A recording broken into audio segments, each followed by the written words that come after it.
and welcome to another episode of Heart of the Matter. In the last episode, we talked a little bit about how to heal your attachment style while still being in a relationship. In this episode, we're going to share 5 important steps you want to take to begin your healing journey. And it's pretty much a continuation of the last episode, but with a little bit more insight.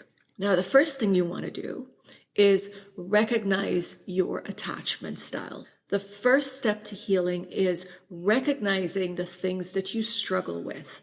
If you struggle with intimacy and maintaining emotional connections with your partner, then you're likely to have an attachment style that's impacting your relationship, not only with your partner, but with yourself and everyone else in your circle.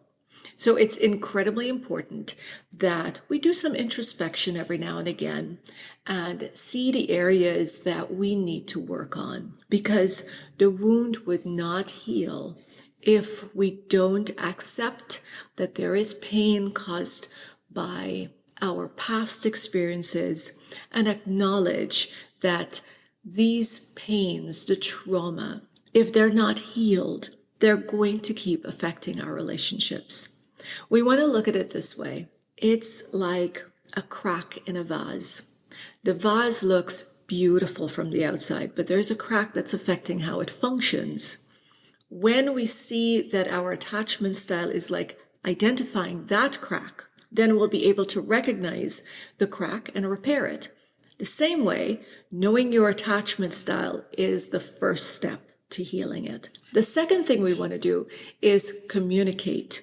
And communicate in an effective manner. Communication is one of the pillars of a very healthy, happy relationship, especially when you're healing from your attachment style. If you have an anxious, preoccupied attachment style, you are probably going to be worried that your partner isn't as invested in the relationship as you are. Alternatively, if you are someone with a dismissive avoidant attachment style, you may fear that being vulnerable is going to set you up for hurt or failure, or you may just avoid confrontation altogether for the fear that you might just be rejected or abandoned. Effective communication can help you understand each other, and it's going to avoid misunderstandings. And perhaps we want to consider this quote from John Powell. Communications work for those who work at it. It really does take effort to learn to communicate effectively, but the results will create an incredibly beautiful relationship that's going to feel safe and secure. The third thing we want to do is we've got to challenge our thoughts. We want to challenge those negative thought patterns because it is so important to healing our attachment styles. Most often, our attachment style manifests in our thoughts. They affect our beliefs about ourselves and the relationships. When we're able to pinpoint or identify the negative thoughts and our negative beliefs, then we're able to take the first step to challenge them.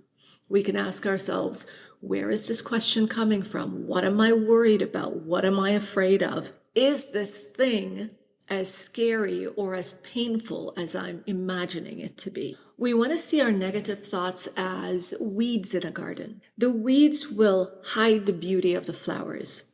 And challenging our negative thoughts is like uprooting the weeds before they have a chance to affect the rest of the garden. The fourth thing we want to do is practice self-care. It is so important that we give ourselves the love, the energy, the inspiration, the support that we give the people in our lives.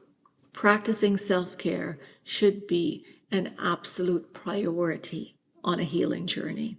And since healing is a lifetime experience, we want to make sure that we're always prioritizing our self-care. It's not just good for our emotional and physical well-being, but our psychological well-being.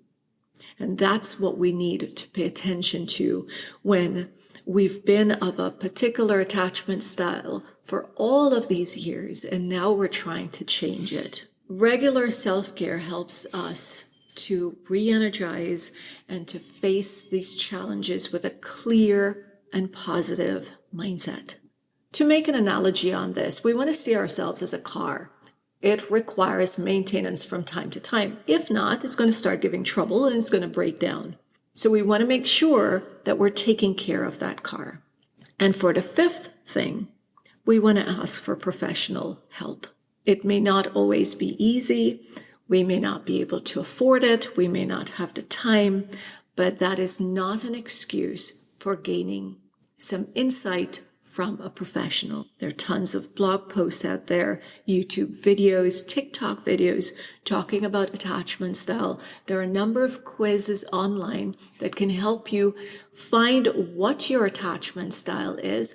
Right on this podcast, if you go to the second episode, talks about 12 different traits of the 4 different attachment styles, and you may be able to see yourself in one of them. There is material and help available, especially in a time of technology. It is super easy to access information that will help us to heal and grow. Healing from our attachment style in relationships, it's a beautiful journey as we learn to discover who we are, change some patterns and habits that will make us happier, and we get to get curious and excited about life from a different set of lens, not the ones that we were told we had to wear, or from past experiences that scared us into not taking chances and trusting and having beautiful outcomes. On this journey, you want to remember to validate your feelings, be open to effective, healthy, compassionate communication. You want to challenge your negative thoughts. You want to prioritize self-care, and you want to consider professional help when necessary. Subscribe to this channel. Follow me on Instagram for any support and more material on how you could heal your attachment style into a more secure, attached person. I'd ask you to share this podcast just in case it helps someone else. I'm your host, Annalisa Bahadur. Until next time.